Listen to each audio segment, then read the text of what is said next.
modern woman, right, we are protecting ourselves because now it's coming to the situation where we're blamed for things. Even when we jump behind and help and try to save somebody, we're the issue there. So is that the modern day woman? No, the modern day woman is just, we've gotten to such a privilege of being able to shift the narrative of what womanhood looks like. Like my mom married to get out of her house and her mom did the same thing. Right. And I couldn't imagine that for myself. You know, I'm 39 years old now and I would like to be married and get in you know, a committed relationship and all of that, but I don't want to do so just to like escape or welcome in this next part of my life that I think this person is going to usher me into. I don't want to be nobody's Coretta. Like, I'm having a great time being Oprah. Whoopi. I like all the people that don't want nobody up in their house. All right, that's the first part of it. Let's get into it, though, man. He was talking about what womanhood looks like and also how women had to marry for some. Yeah, I just want to say this. It's so delusional.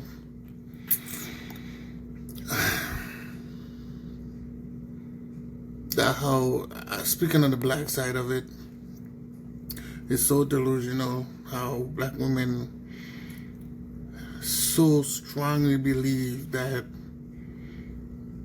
this oppression towards them is like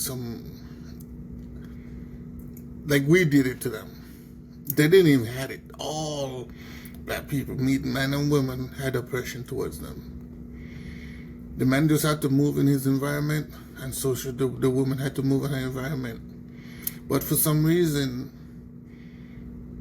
they don't want to be in the same position as we do, as if like we put ourselves in that position. When we all got put into that position. The way she talking, then again, the whole, you know, like, if they, like, the thing is, if they know the history, which they all claim to say they know. So if you know the history, what you think you should do now? Should you act and talk the way you're talking now? Should you even say the things that you're saying now? Shouldn't you be saying the opposite? But anyway, let's hear what the panel gonna say. This is the Lapiv Network. Women are marrying for survival, so let's go ahead and speak on that.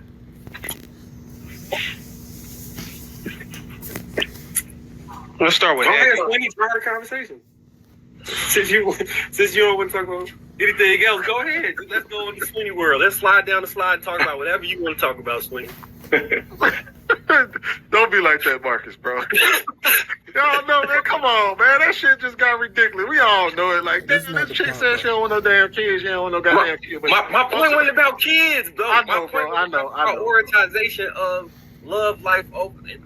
My point was about, in general, I think women actually care more about the things that they're saying they don't care about than they would. We're not saying that. Given the rights that you. All right, let's go ahead.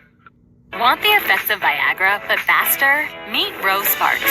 They contain sildenafil and tadalafil, but Sparks dissolve under the tongue. All right, let's go ahead. Let's go and stay on that topic about as far as what does womanhood look like. That's what they were describing, what womanhood looks like for them, and also how women were marrying for survival, which we still see that today. Like, a lot of women want to marry for that security. Go ahead, Swin. Well, first, I'm so sick of people talking about a generation of people that they don't fucking know. Like, they weren't marrying for survival back then. You don't get if one, because single women had all the same options that men had. The whole you couldn't open up a bank account thing was only if you were married and you had a husband. That bank accounts were available for women who did not have husbands. Facts. They weren't marrying for survival. First of all, most people were just surviving in general. And after that, let's just say, okay, y'all don't want to marry people. Y'all see it as nothing other than a survival tactic. Yeah, I mean, I want to add something to that too, because what you're saying is so true. Because the men was in the same position. We was trying to survive too, but together we're stronger. Together we can hold each other down. Together we can provide for each other. Together we can make ends meet. And you be with the person who's more like you. Right? Nobody wanted to be with them, their slave master or any white people at that point. And even in them times, the men had it worse than the women. Because the men have to be emasculated in front of the woman by another white man. So we had to go through mad terror. The woman wasn't going around getting killed like the man was. And if anything happened, who got to stand up for the woman? It's the man was. The man was the one getting tortured. Imagine you got to watch your woman getting sexually assaulted or sexualized or even have sex with her. Watching another man do this shit in front of you, nothing you can do about it. And then after it's done, you got to act like nothing ever happened. Like, is you serious? You're watching your man struggling to make ends meet. And you want to live the life like a white woman. He can't even provide it, but he's trying to. Just to make you happy. Like, all black women today, I'm saying all, should not want to practice anything or give white people any kind of desire to want them. I'm saying it because I'm not saying in a negative way. I'm saying in the context of, I'm saying it in the context of, due to the fact that we have to struggle to even get where we are right now, we shouldn't even want to desire that type of person. And I'm not saying you shouldn't do it. I'm not saying love ain't gonna fall in some way, shape, or form. I'm just saying it shouldn't be like, oh, black men and this and a black man. Now, your whole focus, your whole sensitized behavior should be towards a black man. It should be like, yo, I know what we're into, and you shouldn't even care how you feel, to be honest. Your focus should be, we gotta make this thing strong, we gotta put ourselves back on a pedestal where we used to be. You should be fighting for that. So it's just really discombobulating when women talk about their foremothers and stuff, as if like these people was begging for something. They couldn't go to the white man. So what are you talking about? So you black man wasn't one oppressing women back then? We was controlling them? They was working as we was working. When they were there cleaning the houses and, you know, taking care of the people's children, being teachers or whatever it is they're doing, they was getting paid. Yes, the men had to do more physical work and we had to go out and travel for hours just to go to work and come back. What are you talking about? It was safer for a woman to be in a household with a black man or a man because the white men would be picking on them. The white men want to rape them. That's not saying that she had to pick and choose men. She just had to just find any random guy. Because that was not how it happened. The men would choose the woman, and the woman would adapt to what the man who chooses her. And there's I'm gonna have another conversation about when it comes to courting, pursuing, because the way how we pursue it is not the nature of it. But anyway, let's finish the play. Who gives a flying fuck? Then go do you. I'm so sick and tired of them telling us that, oh, well, we don't actually want y'all. We only wanted y'all because y'all were necessary. Congratulations. We created a world that was safe enough for you to take care of your damn self. We provided for y'all in spades, and y'all gave us y'all ass to kiss. Okay. Who gives a shit? Then go be single, go be by yourself, and live your life as happy as you want to live it. I don't give a fuck. But don't come out here and don't come out here at the end of it all and tell us how it was a man's fault why your ass is where you at. I'm with Bruce on that. As long as you don't fucking complain about it, if you happy, then if you like it, I love it. But don't come in 10 years from now, because y'all was just talking about how don't nobody protect you. The first barrier of protection is your man.